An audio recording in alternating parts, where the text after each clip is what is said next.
La siguiente ponencia tiene como contenido la menor y el menor en riesgo psicosocial.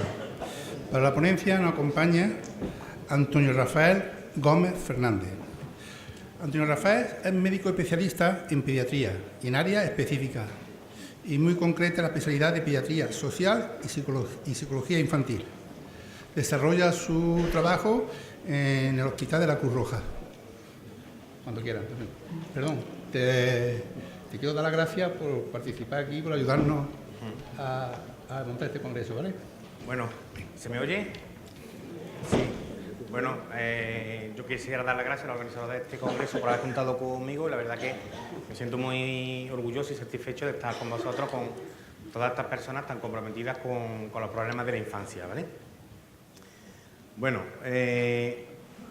los contenidos que voy a tratar, voy a hablar sobre todo, inicialmente un poco del maltrato infantil y sobre todo de los factores de riesgo de maltrato y de riesgo psicosocial, ¿no? Para intentar detectar estos casos. Y luego hablaré de algunos de los tipos más significativos de maltrato. El objetivo mío de esta charla para compartirla con vosotros es ofrecer una visión distinta, ¿no? Distinta a la que os van a dar otros profesionales, ¿no? Quiero dar una visión desde el punto de vista médico, desde la experiencia que llevo acumulada en la consulta de pediatría, en la consulta de urgencia, en pediatría social, es decir, lo que veo yo en la población general, ¿no? En los niños, ¿no? Más que contar un rollo que viene en un libro o que podáis encontrar en internet. ¿Y para qué? Bueno, pues para que podamos detectar los signos de alarma de maltrato infantil y de riesgo psicosocial. Y os pongo esta imagen del iceberg, porque ya tenemos ganado la punta del iceberg, serían los casos más graves, más evidentes, que eso ya todos lo detectamos y eso es relativamente fácil, pero quiero que profundicemos un poco, ¿no? Veamos los casos más sutiles o algunas formas de maltrato que quizás, bueno, no son tan populares, ¿no? Como pudiera ser el acoso o el bullying, ¿no? Bueno, y como comento, el maltrato infantil no es solo esto. Esto es la punta del iceberg. Si pensamos que esto es solo el maltrato infantil, estamos dejando atrás la mayoría de los casos. Y si creemos que el maltratador es este chico que está aquí, pues también nos equivocamos, ¿no? El maltrato se produce en todas las culturas, todas las etnias y en todas las clases sociales. Es más, mientras la clase social sea más elevada, las formas de maltrato son más sutiles y más perversas y más difíciles de diagnosticar. Bueno, y si hacemos caso a lo que dicen los medios de comunicación, pues parece que el único problema de la infancia es el acoso escolar. Y nada más lejos de la realidad. Cuando estás en una consulta de pediatría, en urgencia o donde sea, ves que sí es cierto que vienen niños con esa problemática, pero que la mayoría no vienen por esto. Hablaremos luego un poquito más de esto. Bueno, ¿y qué es el maltrato infantil? Bueno, se puede abordar desde diferentes perspectivas, ¿no? Aquí, por ejemplo, el modelo de deficiencia, os leo literalmente, lo definiría como toda forma de violencia, prejuicio o abuso físico, mental, descuido o trato negligente, malos tratos o explotación, mientras que el niño se encuentra bajo la custodia de sus padres o un tutor. Bueno, este modelo hace hincapié en el maltratador, en el daño, en el hecho punitivo. Este modelo nos sirve para determinar acciones médico-legales, para, por ejemplo, quitarle la custodia a unos padres, o para un juicio y denuncias y cosas de este tipo, ¿no? Pero hay otros modelos, por ejemplo, el modelo de bienestar, que os leo también textualmente, sería el maltrato en este caso sería la acción, omisión o trato negligente que priva al niño de sus derechos y su bienestar y que amenazan o interfieran su ordenado desarrollo físico, psíquico y social. Por tanto, este modelo toma como referencia el bienestar y los derechos fundamentales del menor. No se trata tanto del acto punitivo, sino de defender al menor y asegurar su desarrollo adecuado. Este modelo obliga a hacer intervenciones no solo las médico-legales, sino también para conseguir, ya os digo, un buen desarrollo del niño y el buen trato, ¿no? Y las dos formas son necesarias, tanto la visión del maltrato como la del buen trato. Una para, como digo, todas las acciones médicas legales y la otra para favorecer el desarrollo del niño y asegurar sus derechos. Y, por ejemplo, pongo como ejemplo una conducta, ¿no?, que quizás vosotros sepáis más que yo. El hecho de fumar en el coche con los niños detrás. Creo que desde un punto de vista, desde el maltrato, creo que no hay ninguna ley que prohíba fumar en el coche. Tienes todo el derecho del mundo a fumar en tu coche. Pero ¿y el niño? ¿Tiene el niño el derecho de criarse en un ambiente sin el humo del tabaco? Bueno, pues ahí está, ahí lo dejo, que cada uno piense lo que crea que es mejor. Bueno, ¿hasta qué punto es importante el maltrato? Hay muchos casos, vamos a verlo. Bueno, pues a 31 del 12 de 2016, que son las últimas cifras publicadas, había la friolera de, perdón que es que veo poco, 43.902 menores de 18 años atendidos por los sistemas de protección de las distintas comunidades autónomas. La mayoría de ellos en régimen de tutela. Más cosillas, porque eso eran datos acumulados, pero ¿cuántos hay cada año? Pues, por ejemplo, los datos del sistema de notificación de sospecha de maltrato, el famoso RUMI, que creo que lo conoceréis todos. Ese mismo año se contabilizaron 14.569 casos de sospecha de maltrato, que serían más, pero ya sabéis que hay comunidades autónomas que no siguen este procedimiento, como por ejemplo Galicia. Por lo tanto, y esto, generalmente, yo os digo, son los casos más graves. Los otros se nos pasan desapercibidos. Bueno, para poder abordar el maltrato, lo primero es intentar adelantarse, ¿no? Para ello es importante los factores de riesgo. Veamos, desde un punto de vista personal, o sea, desde el maltratador, ¿quién puede ser un maltratador, no? Bueno, pues cualquiera, sea de donde sea, tenga buena pinta, mala pinta, tenga nivel cultural alto, bajo, cualquiera puede ser un maltratador. Sí que es cierto que hay ciertos perfiles que hay más probabilidad de que lo sean, ¿no?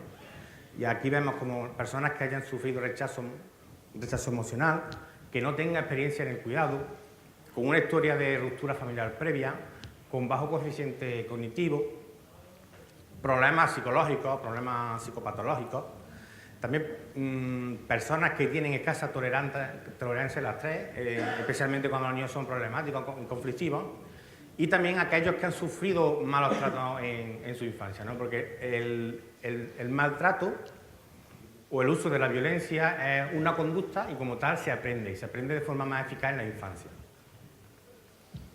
Bueno, también en familia, hay familias más dispuestas a que se produzca el maltrato, aquellas que sufren otro tipo de violencia, como la violencia de género, con excesiva disciplina, familias monoparentales, cuando el hijo no es deseado, y también hay algunas características del niño que favorecen el maltrato, como puede ser los niños prematuros, con bajo peso, niños débiles, enfermizos, o que tienen problemas de la conducta, o trastornos por déficit de atención e hiperactividad, o incluso los discapacitados. Todos esos niños son niños que, por lo que sea, no cumplen las expectativas de los progenitores y pues se produce el maltrato. También hay factores sociales, ¿no? El desempleo, problemas económicos, pérdida de rol, etcétera, etcétera, ¿no? Y como veis aquí, el último, la clase social. Pero ya digo, la clase social no es nada más que uno de los factores de riesgo de los muchísimos que hay para que se produzca el maltrato. No es frecuente que me llame un compañero y me diga, mira, que hay que valorar a un niño, a ver si crees que es maltrato o no es maltrato, y me dice, bueno, pero la familia tiene buena pinta. Digo, entonces, ¿qué pasa? Que si tiene buena pinta ya no puede haber maltrato. Ya os repito, a mayor clase social, peor puede ser el maltrato, más perverso y más desapercibido puede pasar. También hay factores culturales, incluso entre nosotros, ¿no? A menudo me dicen a mí, a este niño había que haberle pegado una buena bofetada a tiempo. Bueno, pues una bofetada a tiempo es enseñarle al niño que una vía de solucionar los problemas es a través de la violencia y que es aceptada. Si mis padres lo hacen, pues yo lo puedo hacer.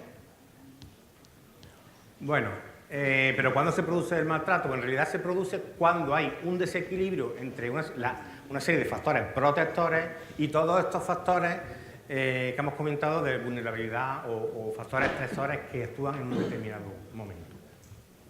Bueno, perdón.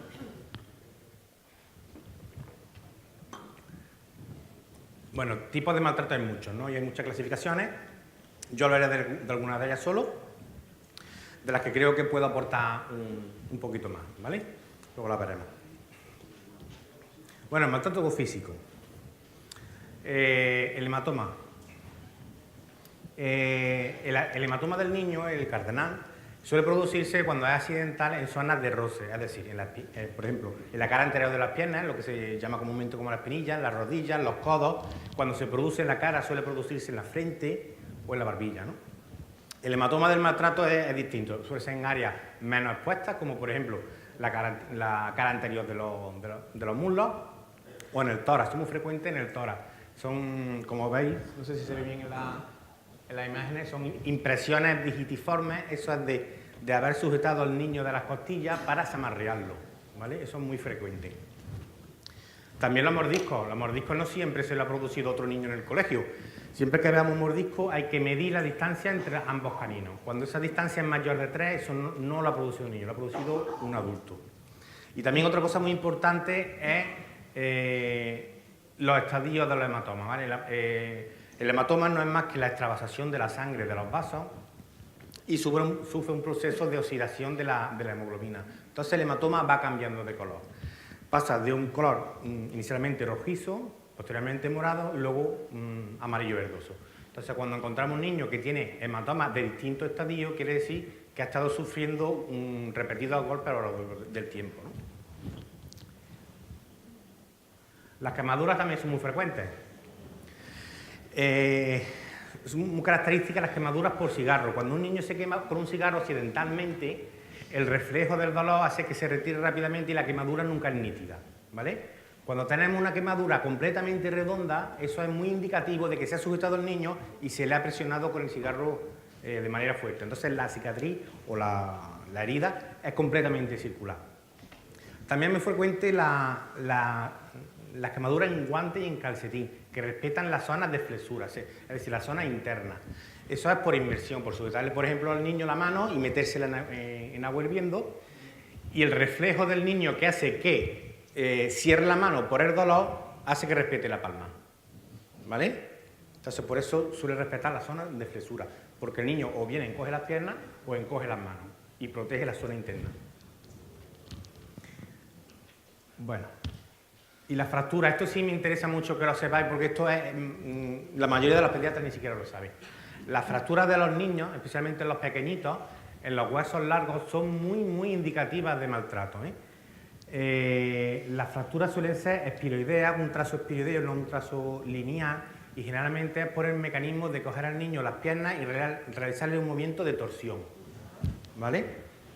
Entonces, siempre que tengamos una fractura en un niño, hay que pensar, bueno, ¿este niño tenía autonomía suficiente para hacerse una lesión tan importante? Por ejemplo, un niño de 2 años que viene a urgencia con esta fractura, ¿hay que pensar que es algo accidental? Desde luego que no. Habría que hacerle una serie de radiografías, un mapa óseo para ver si tiene otra fractura, porque un niño de 2 años es muy difícil que se haga una fractura en un fémur o en un húmero. También son frecuentes las fracturas costales, ya es de lo que os comentaba antes, de coger al niño por el tórax y zamarrearlo, en lo que se llama el síndrome del niño sacudido, que cuando los niños son muy pequeñitos pueden causar lesiones cerebrales, incluso la muerte. Bueno, los signos de alarma de maltrato físico. Bueno, pues la verdad que en los libros viene que en el niño cauteloso, aprensivo, miedo, etcétera, etcétera, pero vamos, eso es muy difícil. El niño siempre desconfía de todo, cuando va a la consulta pasa miedo, es muy difícil. Es más indicativo las lesiones que hemos comentado antes y los signos en la familia. Como he comentado antes, suelen ser personas que ya han sufrido maltrato en la infancia y que lo consideran un hábito relativamente normal, o familias con mucha disciplina, que suelen dar explicaciones vagas y poco convincentes, y que muestran una preocupación, bueno, relativamente escasa por la gravedad de las lesiones del niño. Y una cosa muy llamativa es que suelen acudir a centros distintos cada vez, ¿vale? En cada episodio van a un centro distinto. Si hoy van a Reina Sofía, mañana se desplazan a un pueblo y van a Montilla. Y otra cosa muy característica es el retraso en el tiempo de acudir. O sea, que te comentan, no, se cayó hace 2 días y yo veía que no andaba, pero está esperando. Bueno, tal y como están hoy las cosas, sabéis que es que en el momento que le pasa algo a un niño, la madre consulta en urgencia a los 10 minutos, no a los 2 días. Bueno, voy a hablar un poquito del consumo de drogas, ¿no? En pediatría es poco frecuente, suele empezar, como ya sabéis, en la adolescencia.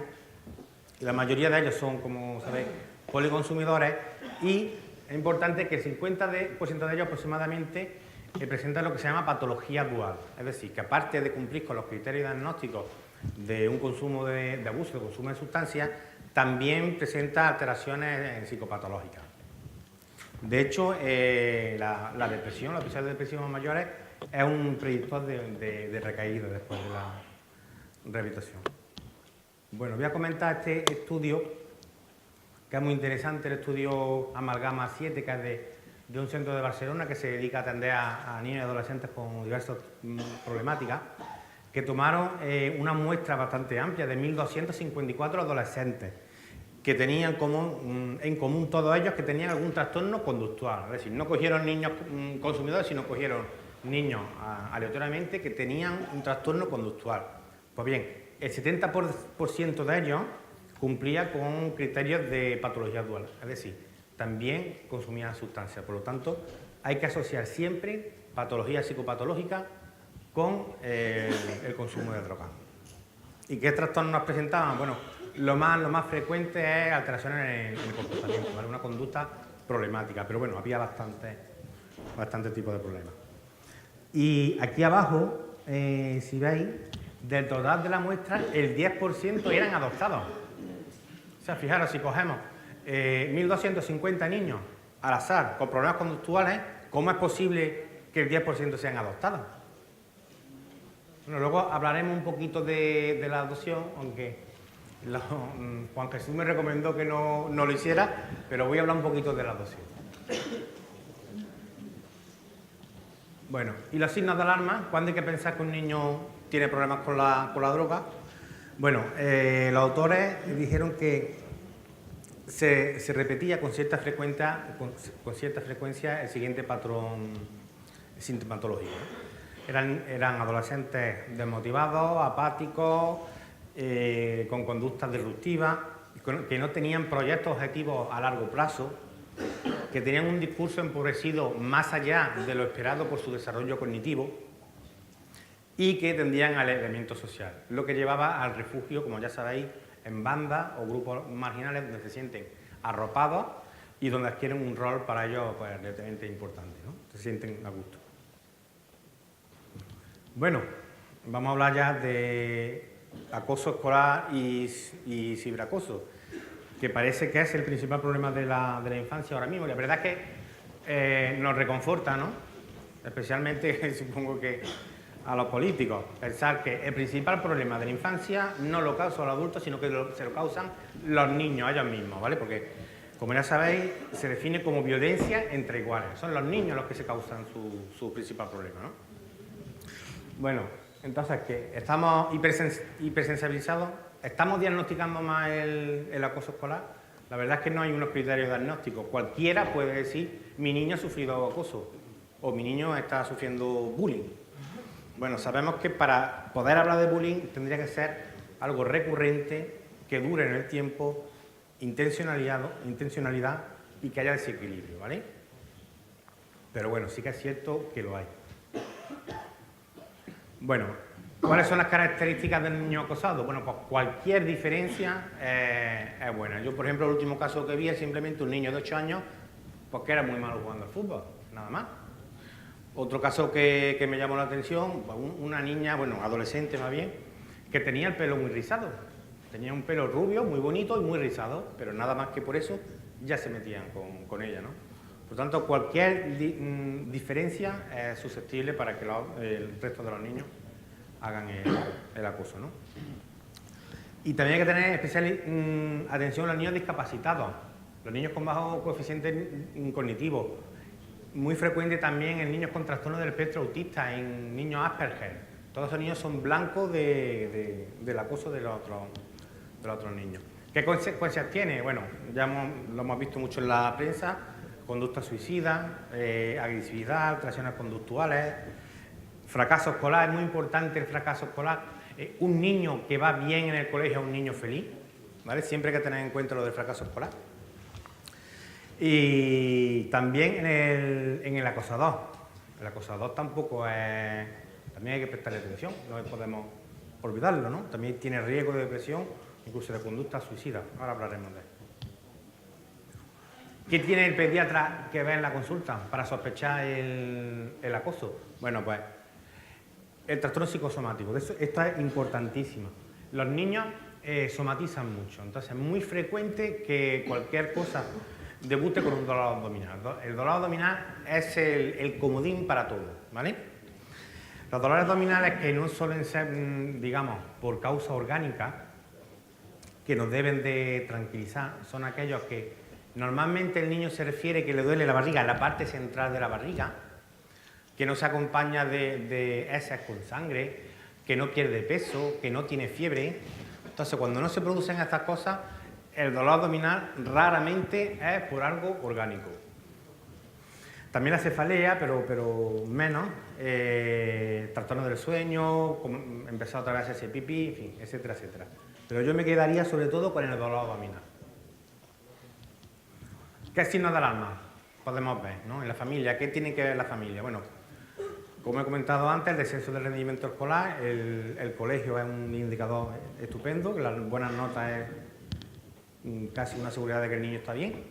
Pérdida o ruptura de ropa, hematomas que no puede explicar el niño, acordados de los hematomas que no son en áreas expuestas, que son más indicativos de maltrato. Los cambios de humor, cambios de comportamiento, falta de apetito, pérdida de interés por acudir a la escuela, que el niño no quiere ir al colegio, etcétera, ¿no? Y bueno, ¿y qué hacemos con el intimidador o el acosador? ¿Qué hacemos? ¿Lo justificamos? Bueno, es que los niños no nacen violentos, los niños se hacen violentos.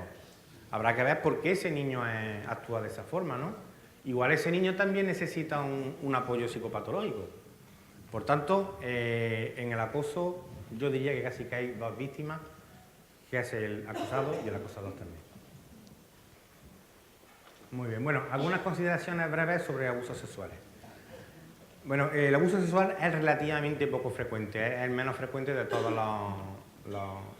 los riesgos, los tipos de maltrato, ¿no? El único que es más frecuente en niñas.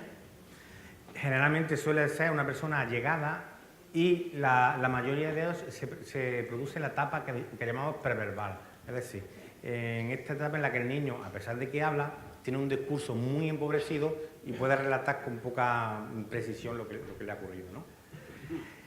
Y la mayoría de las veces suele ser toqueteos y juegos que no dejan señales físicas. Pero ojo, cuando un menor dice que ha sufrido una agresión o que está haciendo determinadas prácticas, el 95% de las veces eso es cierto. Así que ojo, cuando un niño dice eso hay que escucharlo. Bueno, las lesiones físicas, como he comentado, la mayoría de las veces no hay lesiones físicas. En caso de que la haya, hay que ir como ya sabéis, hay que llevar al niño a un centro pediátrico y que lo pruebe el pediatra y el forense. Especialmente también cuando han pasado menos de 72 horas, porque puede existir todavía restos biológicos. ¿Y qué signos? ¿Y qué signos físicos podemos ver? Bueno, pues el niño que empieza a hacerse de nuevo pipí, que empieza a hacerse caca, que tiene infecciones de orina, que le duele al hacer pipí, etcétera, etcétera. O la vulvovaginitis también. La vulvovaginitis es una pequeña irritación o inflamación de la vulva y de la vagina. Bueno, y las manifestaciones psicológicas. Bien, como he comentado antes, la mayoría de las veces que ocurre en la etapa esta preverbal, el niño o la niña, no tiene todavía la capacidad o el desarrollo cognitivo para saber lo que le ha pasado. Ella lo interpreta como un juego que ha hecho con un familiar que le resulta más o menos desagradable, pero bueno, que queda ahí y no le da más importancia y en ese momento no sufre ningún trauma. Es posteriormente, cuando pasa el tiempo y adquiere ya ciertos conocimientos, cuando relaciona eso y dice, bueno, lo que me pasó a mí era un abuso sexual, ¿no? Y es cuando empiezan ya los problemas. En caso de que la niña manifieste algún tipo de alteración, como siempre, las alteraciones psicosomáticas, importantísimo, el dolor abdominal, la cefalea, los mareos, cualquier cosa de estas que no se vea causa orgánica detrás, hay que pensar en algo de este tipo, ¿no? También trastornos de la conducta alimentaria de inicio súbito, la depresión, el rendimiento escolar, repito, el rendimiento escolar importantísimo. Y luego estos son niños que de mayor suelen desarrollar conductas sexuales desadaptadas, ¿no? Más morbosas, ¿no? Bien, bueno, y ya que me han dado la oportunidad de poder participar en esta charla, pues me voy a explayar en lo que yo creo que es la forma de maltrato del siglo XXI. Esto es lo que llena las consultas de psiquiatría, las consultas de pediatría social y de urgencia. Está bien que pongamos programas de bullying y todas estas cosas, pero ¿qué hacemos con estos niños? Bueno, ¿qué pasa con los niños, con los padres separados? La personalidad es la forma que tenemos de abordar la vida, ¿no? De abordar nuestras relaciones interpersonales y una vez que se establece la personalidad madura, esa ya es para toda la vida, ¿vale? Es la que tenemos para toda la vida. ¿Cómo se forma la personalidad? Bueno, contamos con una carga genética que se nos la podemos modificar y esta sufre la interacción con el ambiente, ¿no? Y empieza a desarrollarse la personalidad desde las primeras etapas de la infancia, ¿no? Con el apego, ¿no? El apego es la relación que tiene el niño con sus progenitores inicialmente, ¿no? Esa relación de seguridad que tiene el niño, son un apego seguro, ¿no? Luego continúa con la interacción familiar a través de sobre todo del ejemplo, ¿no? De ver cómo se relacionan, cómo actúan los padres en el entorno. Y poco a poco se va desarrollando una personalidad, digamos, entre comillas, normal o sana, ¿no? Que es la que el niño, luego adulto, va a disfrutar de toda su vida. Bueno, ¿qué pasa si no pasa esto? Si no dejamos al niño que se desarrolle cognitivamente y desde un punto de vista de la personalidad de forma adecuada, bueno, pues que vienen este tipo de riesgos. Conductas antisociales, agresividad, alteraciones psicosomáticas, de nuevo, no me cansaré de repetirlo, el dolor abdominal, depresión, ansiedad, fracaso escolar, consumo de drogas y, como he dicho, el trastorno de la personalidad, que eso, una vez que lo tienes, eso es para toda la vida. Eso no hay pastillita que lo cure, ni psicoterapia que lo cure. El trastorno de la personalidad, eso no hay quien lo cure. Bueno, signos de alarma, como he comentado, agresividad, alteraciones en la comida, en el sueño, en la conducta, alteraciones psicosomáticas y, ojo, aumento de la consulta en pediatría y en urgencia.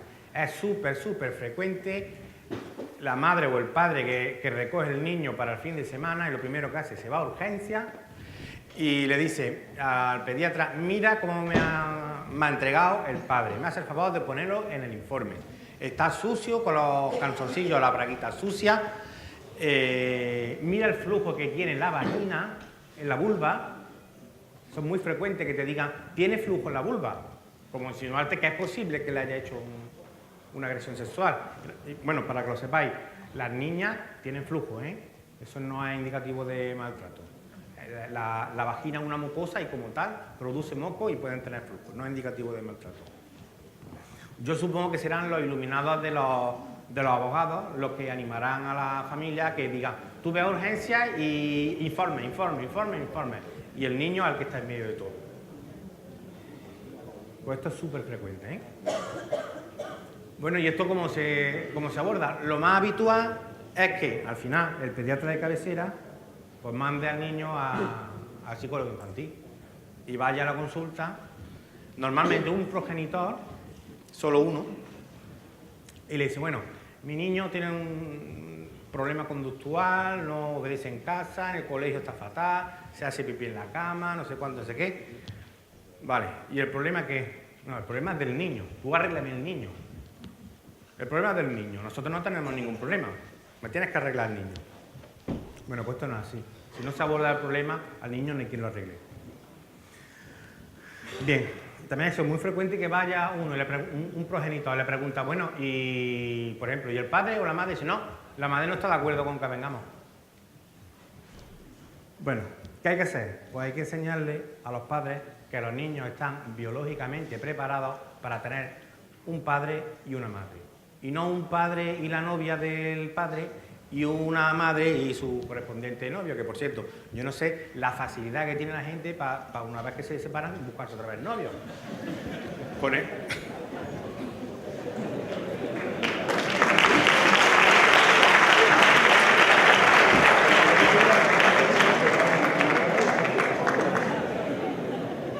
Con el trabajo. Con el trabajo que a mí me costaba, yo no sé ahora la gente cómo lo hace, ¿verdad? Bueno, pues los padres, aunque estén separados, tienen que aprender que la guerra entre ellos la tienen que dejar aparte.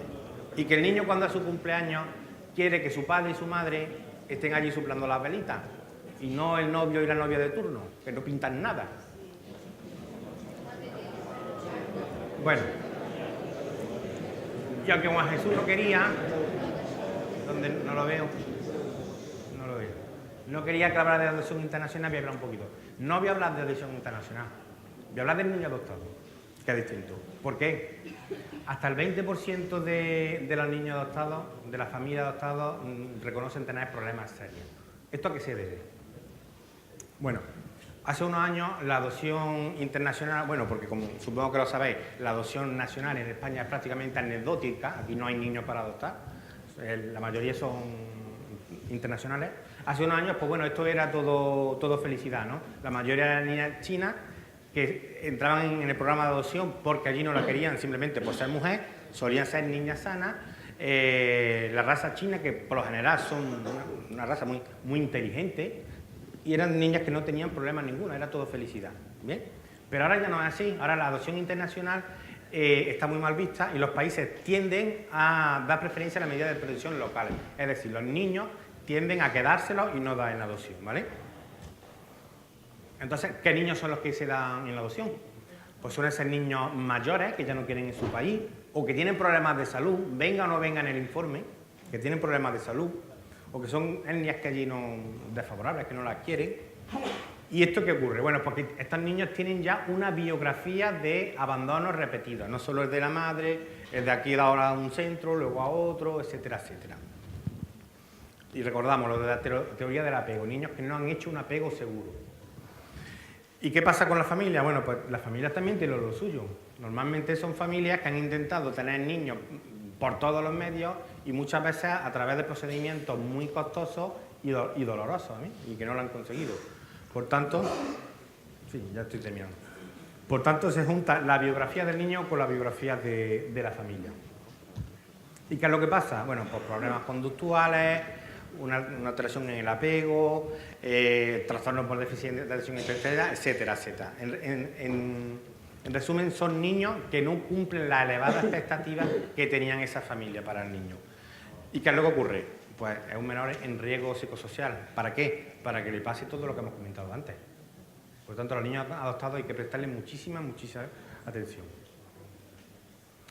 Bueno, pues nada, simplemente terminar con unas conclusiones, es que, como he comentado antes, que el maltrato se produce en todas las culturas y clases sociales y que mientras más superior sea la clase social, más difícil es detectarlo. Y que, ojo, que cuando estemos con un niño o estemos valorando un caso, puede que sea la última oportunidad que tiene ese niño de salir de un martirio en muchos años.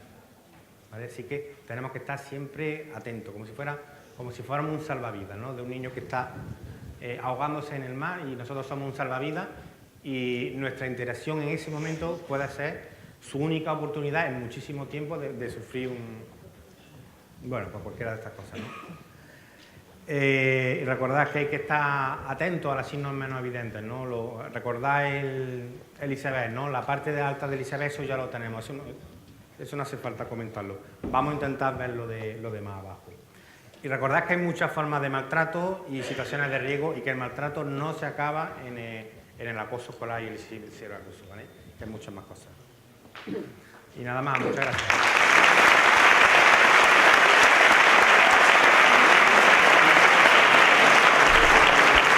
Muchas gracias, Rafael. Pasamos al turno de palabra. Por favor, vamos a ser breves en las preguntas y concisas. 2 preguntas, 3 como mucho, ¿vale?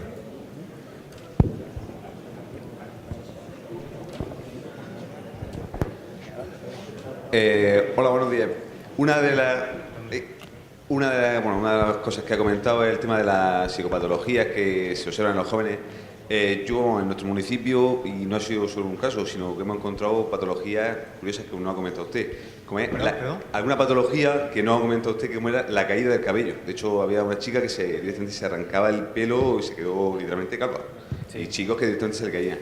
Esos casos entendemos que son ya los más extremos, pero si nos podía facilitar alguna guía, alguna pauta de que simplemente con ver, porque el dolor abdominal es algo que entiendo que es muy general, muy generalista, sí. Algunas pautas que nos podría decir, bueno, si observáis esto, esto y esto, entrar a investigar a ver si hay algo más, tanto a nivel educativo o a nivel familiar, pero que pueda haber algo más, aparte de un dolor abdominal, que eso te puede llevar a muchos fracasos que no conducen a nada. Sí, bueno, siempre es conveniente consultar con un pediatra. Normalmente los trastornos que sufren este tipo de niños, de pacientes, son cosas que no se explican de ninguna forma desde la fisiología orgánica.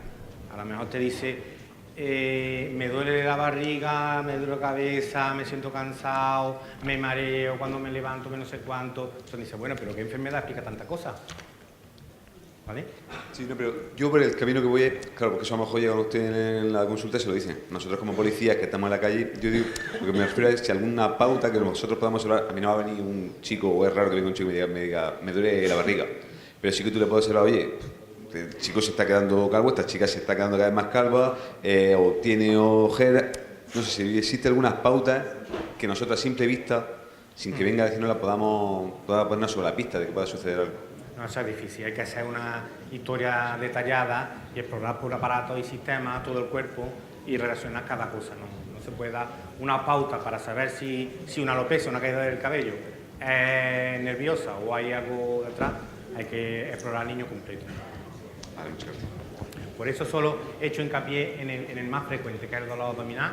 Dolor abdominal, recuerdo, sin pérdida de peso, sin caca con sangre, sin fiebre, simplemente dolor abdominal, que suelen referir en la parte central de la barriga.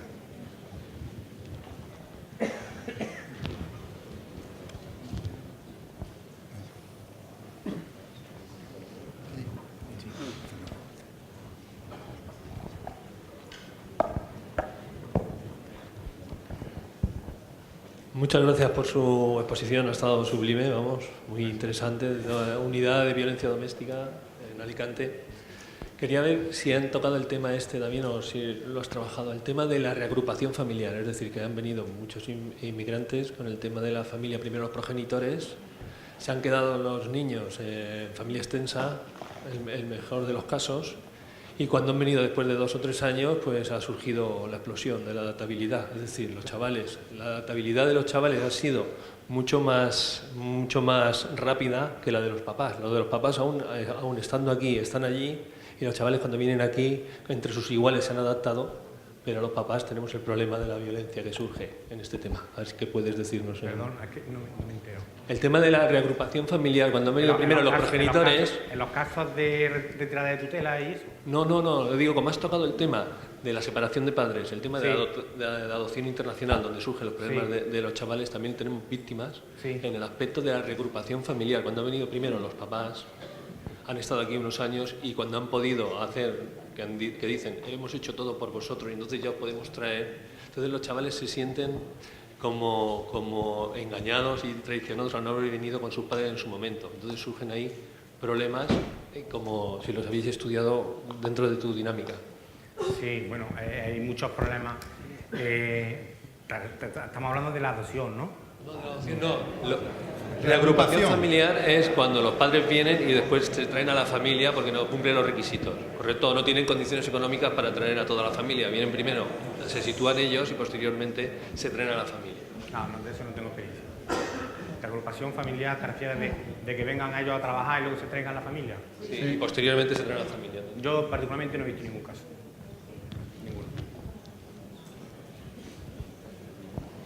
Bueno, ¿ninguna pregunta nada más? Hola, buenos días. Vale. La última, es que vamos de tiempo fatal ya, ¿eh? Con su permiso, dar las gracias por la ponencia. Mi nombre es Tomás, vengo de Coslada. Y en el comentario que ha hecho usted en su ponencia, me va a disculpar, pero yo no estoy de acuerdo en una cosa. Llevamos ya muchos años trabajando, basamos nuestro servicio de policía tutor en menor, familia y escuela. Y en las familias, cuando vemos conflictos, independientemente podemos ver un menor que pueda estar en riesgo, tanto con familias perfectamente casadas como parejas que están perfectamente separadas. Creo que cuando hay un conflicto, el padre y la madre se tienen que unir, y a mí siempre me ha enseñado que de un conflicto se puede sacar una oportunidad, y perfectamente pueden tener una oportunidad de conocer a la pareja de su padre y a la pareja de su madre, o viceversa. Porque en definitiva, lo que se tiene que basar y lo que se tiene que mediar en todo es al menor y todo lo que le rodea. Padre, madre, en definitiva, una familia, que en muchos casos es donde realmente nos encontramos difícilmente el poder trabajar. Buenos días y gracias.